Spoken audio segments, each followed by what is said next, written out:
Okay, so what if I told you that one of the most common things in your kitchen pantry might be silently damaging your health? Today, we're diving into a functional medicine perspective that makes a pretty shocking claim about the cooking oils most of us use every single day. So, just for a second, picture your kitchen. When you go to cook, what oil do you reach for?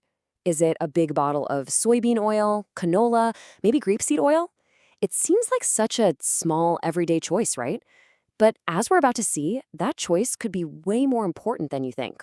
Because get this, if you answered with any of those common vegetable oils, the source we're looking at argues that you might actually be using a toxin that's slowly, quietly damaging your family's blood vessels.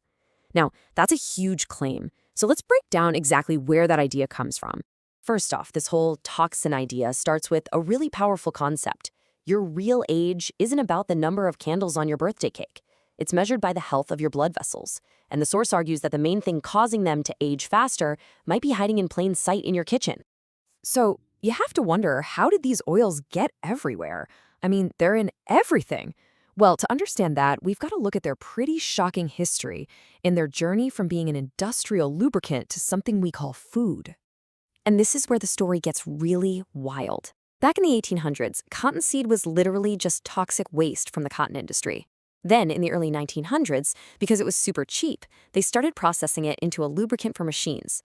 But after World War II, the demand for that lubricant dropped. So what did they do? They chemically processed the oil to get rid of its nasty color and smell, launched a massive marketing campaign, and started selling it as a new, heart-healthy food.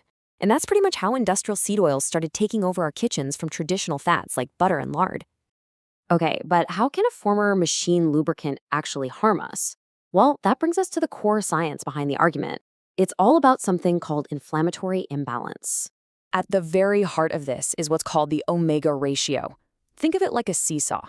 On one side, you have omega-6 fatty acids, which, tend to promote inflammation. On the other side, you have omega-3s, which are anti-inflammatory. According to the source we're explaining, for our bodies to work their best, that ratio needs to be perfectly balanced at 1-to-1. And this is where you can see how far we've strayed. Our ancestors, they likely had that perfect 1-to-1 balance. Someone on a really healthy modern diet might get down to 1-to-4. But the average person today, eating lots of processed foods and cooking with seed oils, is walking around with a ratio of 1-to-20. That's 20 times more pro-inflammatory stuff that our bodies were ever designed to handle. Now, to make this super clear, the source uses this brilliant analogy. Think of all that extra omega-6 from seed oils as an arsonist running around inside your body, constantly starting little fires of inflammation in your blood vessels. Meanwhile, omega-3 is the firefighter, trying to put those fires out and repair the damage. The problem is, when the arsonists outnumber the firefighters 20-to-1, well, you can imagine the kind of constant, system-wide damage that's happening. So if these modern oils are the problem, what's the fix?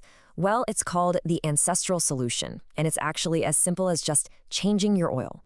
So here they are, the recommended cooking fats. We're talking about traditional fats that our great-grandparents would have used, things like lard, tallow, and real butter. But it also includes great plant-based options like avocado oil and coconut oil. The big reason is that all of these fats have a really stable molecular structure. What that means is they don't easily break down and create toxins when you heat them up for cooking. Now, there's a really cool bonus benefit to all this. When you eat a diet rich in these healthy fats, you feel full for longer. That makes something like intermittent fasting way easier. And it's during that fasting period that your body can switch on a process called autophagy. Think of it as your body's deep cleaning mode, where it goes around clearing out old, damaged cells to make room for fresh new ones. It's basically a powerful anti-aging process at the cellular level. Of course, I know what you might be thinking. Sure, but tallow and avocado oil are more expensive. And you're not wrong. That brings us to the final and maybe most important point. We need to rethink the cost of our food and start seeing it as an investment. When you look at it this way, the choice becomes pretty clear. Is it the $5 bottle of cheap seed oil today, which might be contributing to thousands of dollars in future medical bills down the road?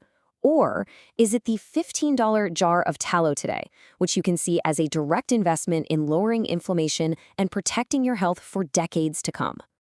It all really boils down to this one simple but powerful idea from the source material. Changing your oil is not a cost. It is the best investment you can make in your family's future. And so that's the thought I want to leave you with. Next time you're in your kitchen, take another look at that bottle of cooking oil and just ask yourself a simple question. Is this an expense or is it an investment?